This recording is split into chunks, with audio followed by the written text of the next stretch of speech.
भारत आणि ओमान यांच्यात आज CEPA म्हणजेच सर्वसमावेशक आर्थिक भागीदारी करारावर स्वाक्षऱ्या झाल्या.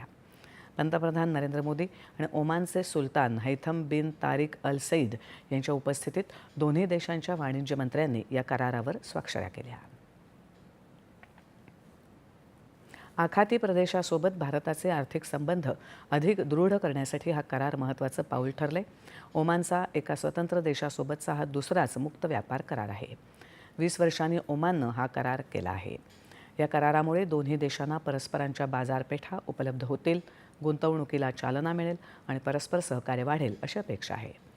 दोन्ही देशातल्या व्यापारात यामुळे मोठी वाढ अपेक्षित असून रोजगार निर्मितीही होण्याची अपेक्षा आहे. याचवेळी पंतप्रधानांना ओमान सरकारकडून ऑर्डर ऑफ ओमान हा ओमानचा सर्वोच्च सन्मान प्रदान करण्यात आला.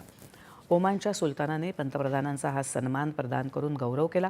पंतप्रधानांना मिळालेला हा 29वा परदेशी सर्वोच्च नागरी पुरस्कार आहे.